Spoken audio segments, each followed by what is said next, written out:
Esto es Imagen Empresarial. Ayer se dio a conocer una carta que envió Catherine Tai, que es la representante comercial de los Estados Unidos, a la secretaria de Economía, Tatiana Cloutier, en función, por supuesto, de las preocupaciones de la Unión Americana en cuanto al tema energético. Por un lado, en la reforma constitucional que se está buscando promover de parte del Ejecutivo en el Legislativo, y por el otro lado, aún más acucioso, el asunto de las definiciones en la Suprema Corte de Justicia con respecto a la ley de la industria eléctrica.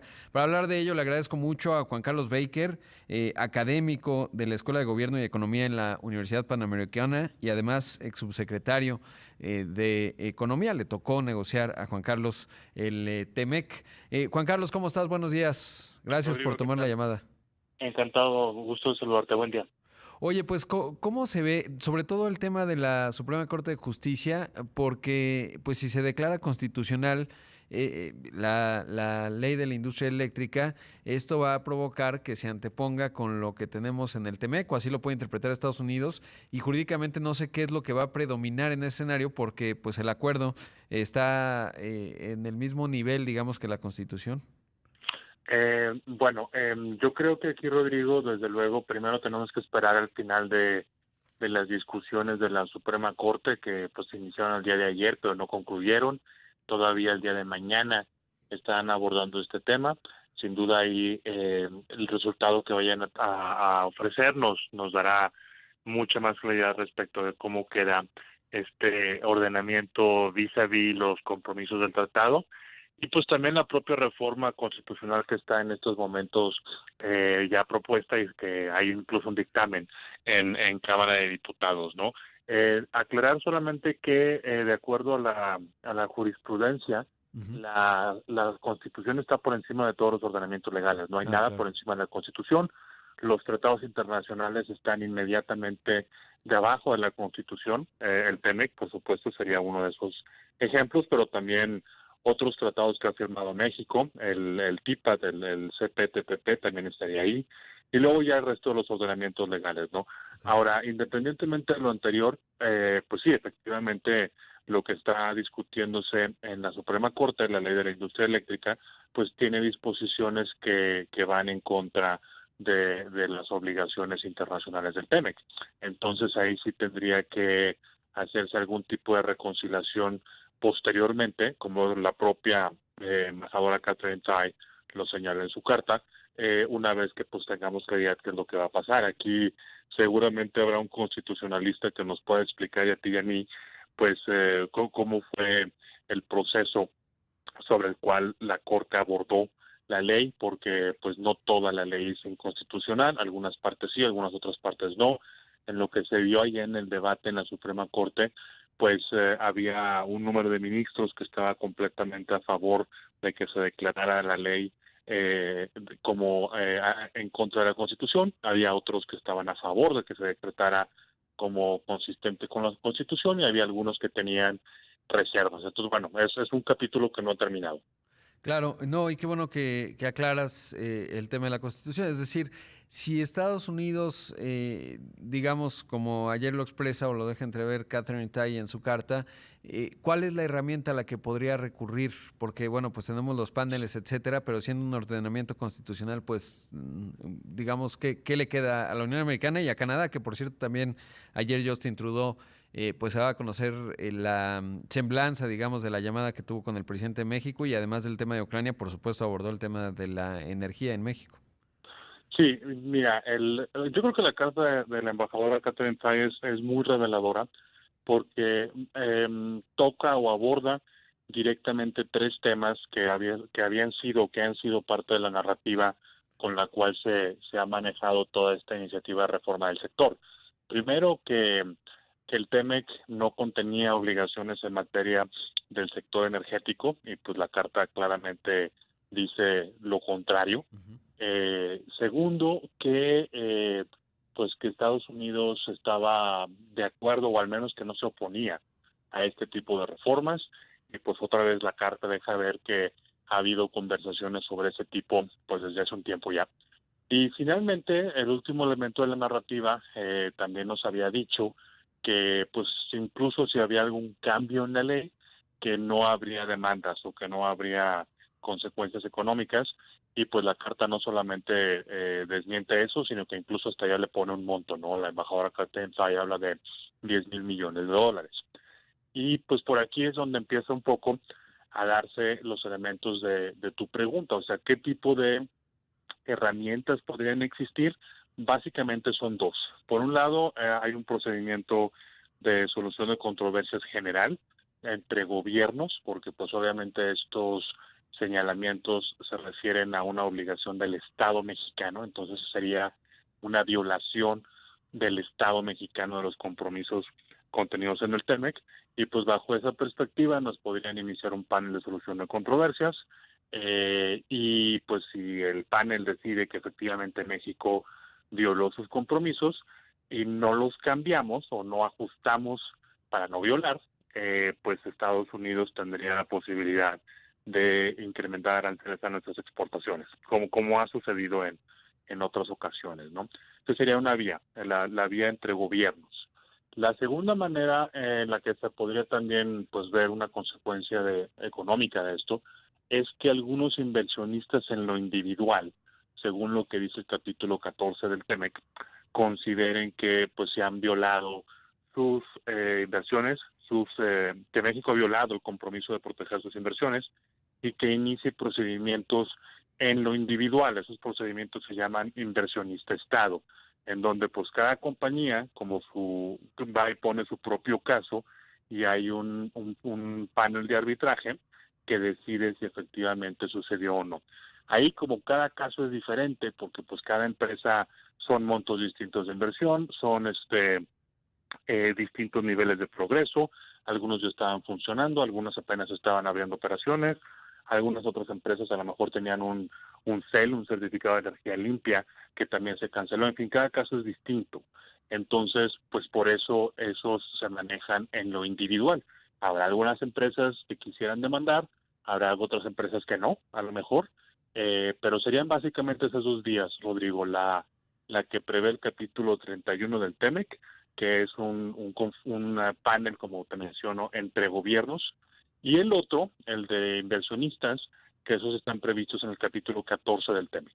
Y el panel podría ser trilateral, porque obviamente Canadá buscará sumarse, es decir, puede haber un panel de dos países contra uno, o cada país, o sea, Canadá y Estados Unidos, en cada uno por vías separadas, establece un panel con México. Si es el de gobiernos que te menciono, Ajá. sí podría ser de los dos países, Canadá, Estados Unidos, sobre las supuestas violaciones de México, como es el caso que también hablamos aquí en algún momento en tu programa de lo de reglas de origen de coches, ¿no? En donde es Canadá y México con Estados Unidos. Si fuera por la parte de los inversionistas, Canadá no tiene acceso al mecanismo de inversionistas que yo te mencionaba del capítulo 14. Ese solamente es entre México y Estados Unidos. Pero no hay que olvidar que Canadá y México son miembros del TIPAC, del Tratado Integral Progresista Transpacífico, que contiene unas disciplinas de inversión también. Entonces, los inversionistas canadienses, si llegan a caer en la situación que yo te describí hace un instante y quisieran demandar a México, lo harían no a través del TEMEC, sino a través de las disposiciones del TIPAC. Por la parte de gobiernos, sí alcanzaría para que Canadá también hiciera valer sus derechos bajo el TEMEC, igual que hipotéticamente lo sugería la carta de la embajadora Katherine Tai para Estados Unidos. Una carta bastante fuerte. Por cierto, Juan Carlos, debo hacer un corte. Te pediría si me brindas la bondad de tu tiempo para platicar un poco más, porque me gustaría, regresando, que nos contaras qué pasa con los otros acuerdos, ¿no? Por ejemplo, el de la Unión Europea. También hay muchas empresas españolas e italianas en el sector energético mexicano, eléctrico particularmente. Y bueno, pues a ver ahí que también, digamos, pues harían algo los europeos. Seguramente estoy esta mañana conversando con Juan Carlos Baker, y Juan Carlos te planteaba qué pasa en el caso de Europa.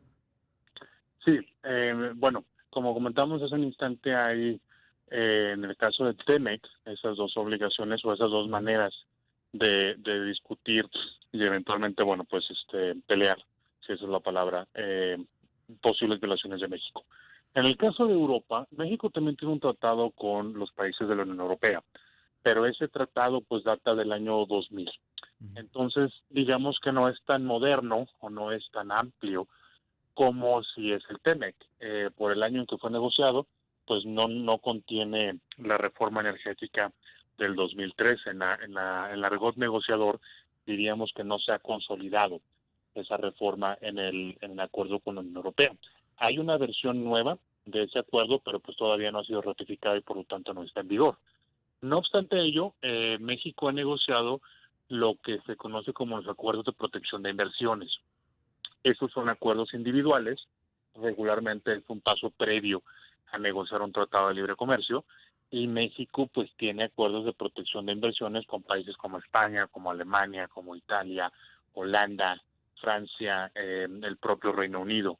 Entonces, pues en el caso hipotético de que algún inversionista se viera o pensara que fue afectada por esas decisiones que se están tomando y es de originario de esa nacionalidad, pues el inversionista tendría que recurrir a esos acuerdos bilaterales de protección de inversión, pues para buscar hacer valer sus derechos.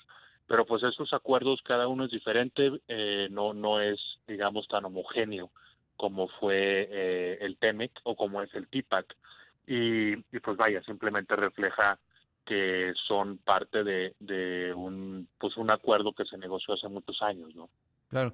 Ahora, con la experiencia que tienes, y regreso al asunto del TEMEC, ¿qué tan delicado es lo que ayer vimos expresado en la carta en términos de que, pues esto en un TEMEC que pues es relativamente joven en términos de su entrada en vigor, se debilite o pueda contaminar otras áreas del mismo acuerdo, o es, digamos, no sé si de llamarle transaccional, pero algo normal, por asignarle un adjetivo, en función, por ejemplo, de lo que con el Build Back Better, en donde México y Canadá también estábamos pues muy alarmados por lo que se buscaba aprobar, digamos que es en el mismo tono. ¿Cómo lo evalúas? Pues mira, a ver, yo sí considero que la carta es muy clara respecto al interés que Estados Unidos le otorga al tema. Yo sí creo que pues efectivamente hay una serie de intereses, hay una serie de inversiones, de obligaciones que México se comprometió a respetar, y pues vaya, todo lo que está sucediendo sugeriría que pues no se está teniendo en cuenta ese elemento del TEMEC al momento de ejercer esa política pública.